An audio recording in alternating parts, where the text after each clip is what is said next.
Bonjour, je suis Monsieur Foaling Loé René. Aujourd'hui, dans le cadre du cours sur les grandes théories économiques, nous allons voir le chapitre 13 intitulé Adam Smith, le père de l'économie moderne. Introduction. Dans le chapitre précédent, nous avons découvert les principes de l'économie classique. Aujourd'hui, nous allons faire connaissance avec l'homme qui est considéré comme le père de l'économie moderne, Adam Smith. Mais, avant de commencer, voici un petit exercice. Exercice du jour. Imaginez deux commerçants qui vendent le même produit. Le premier accueille chaleureusement ses clients, propose des produits de qualité et pratique des prix raisonnables. Le second offre un mauvais service et vend plus cher. Selon vous, lequel aura le plus de chances de réussir? Gardez cette question en tête. Nous y répondrons ensemble à la fin de cette vidéo. Qui était Adam Smith? En effet, Adam Smith est un philosophe et économiste écossais. Il est né en 1723 et est décédé en 1790. Il est considéré comme le fondateur de l'économie moderne.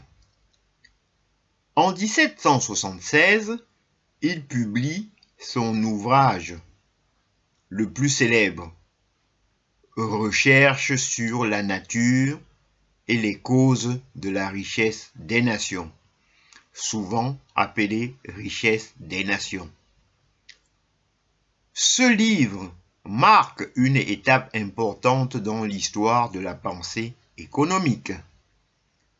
Il explique comment une nation peut créer davantage de richesses grâce au travail, aux échanges et à la liberté économique. Nous allons voir maintenant les principales idées d'Adam Smith. En effet, Adam Smith défend plusieurs idées fondamentales. La liberté d'entreprendre. Les entreprises doivent être libres de produire et de vendre leurs biens et leurs services.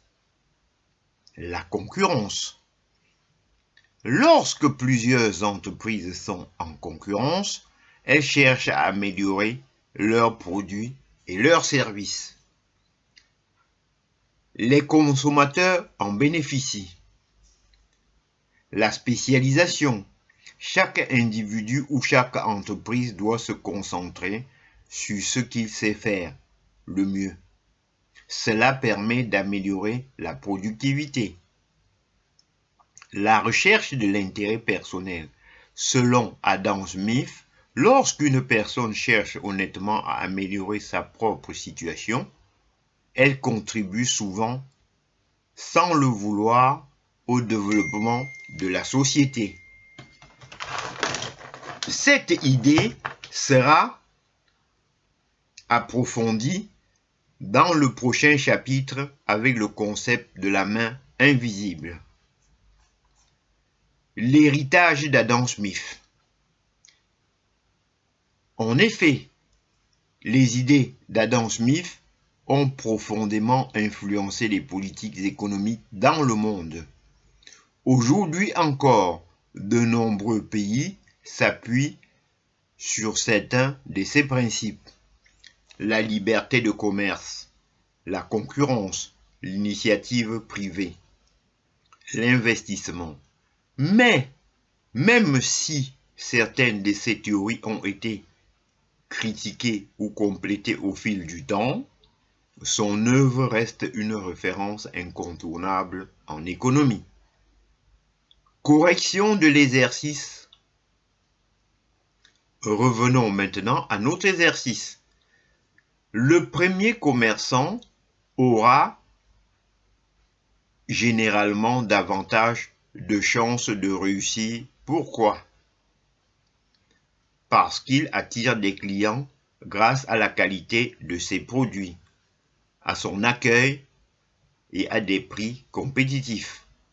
Selon Adam Smith, la concurrence encourage les entreprises à mieux satisfaire les consommateurs. À retenir, Adam Smith est considéré comme le père de l'économie moderne. Il publie La richesse des nations en 1776. Il défend la liberté économique, la concurrence et la spécialisation. Ses travaux ont profondément influencé la pensée économique moderne. Conclusion.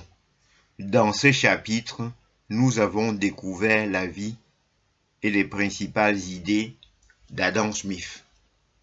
Son influence est encore visible aujourd'hui dans de nombreux systèmes économiques.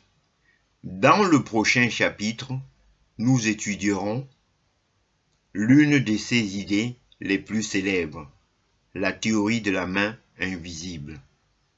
Nous verrons comment, selon Adam Smith, les intérêts individuels peuvent contribuer au bien collectif.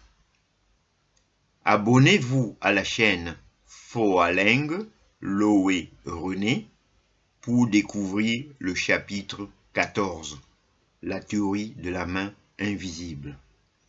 J'en ai terminé et je vous en remercie.